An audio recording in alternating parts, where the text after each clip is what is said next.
Hi, this is Mommy and your Mommy Negosyo, and in today's video, I want to share with you my answer to the question, what qualifications should I look for when hiring a manager and how do I determine her salary? Now, this was Lourdes asking the question in our mentoring call. So before I forget, if you have not done so, may I invite you to hit the like and subscribe buttons below so that you'll be notified when I answer more questions like this, okay? So let's get back to my answer to Lourdes, which simply put is, how do I hire a manager? What are the qualifications and what are the salaries that I can offer? Lourdes has a small clothing store in Manila. She started it with her own savings. At first, it was just her and one helper. But now her store is doing well and she has more customers. She wants to grow her business, but she feels that she's so busy that she cannot do it anymore. She cannot do everything on her own anymore, she said. So she needs a manager to help her. And she was not sure, like, how do I choose the right person or how much do I pay? So she has all of these questions about hiring managers and she came to me for advice. So what I did was I shared a success story to her of one of my clients, Rosa. So Rosa had a bag factory. It's a different industry, but more or less, business problems are more or less similar and business solutions are also quite similar. So like Lourdes, she also wanted to hire a manager when she came to me for coaching. And this is what I helped Rosa with. I said, Rosa, the first thing you need to do is to understand the role. What is it exactly that you want your manager to do? So list down what is it that you want the manager to handle, because you cannot just say, manager, this is what I want, but then you don't know what to expect from her. So Rosa chose the big jobs that took most of her time. It was scary for Rosa to give away some of her tasks, but she had to because she could not handle it anymore. She needed more time for her family and she needed more time to do the things that she wanted to do, that she really, really enjoyed. So that was the first thing that she had to do. Know what qualifications to look for.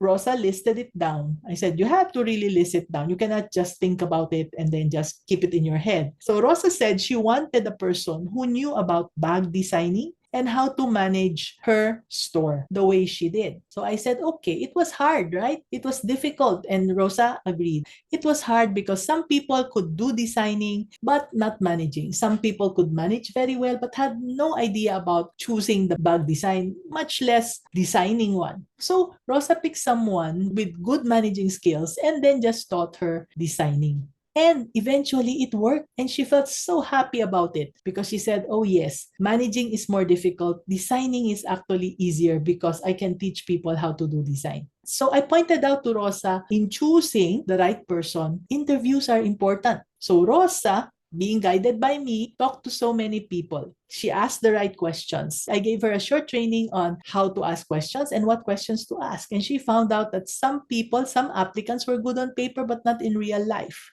Rosa asked about real bag factory problems, and this helped her choose better. Her next issue was, how do I decide the salary? I told her and I taught her to do a survey. Survey, look at what the other bag factories were paying. Some people asked for a lot of money, so Rosa offered a fair amount and then just added some treats from the bag factory. Some special things like some of the extra stuff that came or some of the waste from the bag factory can be recycled into something else. That was offered by Rosa. And there was someone who really accepted her offer. And finally, she felt so relieved that there would be someone to help her and take over some of the big tasks that consumed a lot of her time. After doing that, after hiring the right person, she needed to train and support that person. It was tough to train and support people the first time, and Rosa needed a lot of support, and I was there to help her. So Rosa spent a lot of time with the new manager at the start because I clarified it to her. This is only at the start because it is a time for learning and a process for learning for your new manager, even if she is already experienced. So, of course, mistakes happen. But because Rosa was there, she helped her and did not get mad. She expected the learning curve would be very steep, but she felt that, okay, I'm here to support this lady and I am now a very good leader because day after day, she would see that this lady whom she hired has been improving very, very quickly with her support.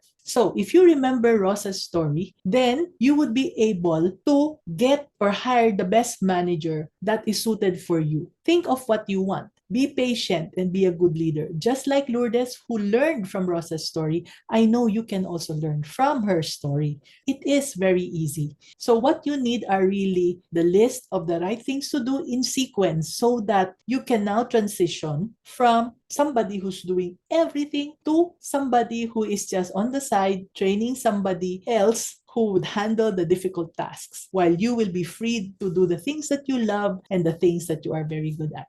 Was that helpful? I hope you would say yes. And if you have any other business questions, please remember to comment below so that we will be able to answer them. So, if that was helpful and you want more business tips, then click the link in the description below to sign up for my weekly newsletter. And you'll get free access to exclusive insights, private questions and answers, and inspiring episodes delivered from my heart to yours straight to your inbox. This is Mommy N, your Mommy Negosyo, saying, be business-minded, Pinoy.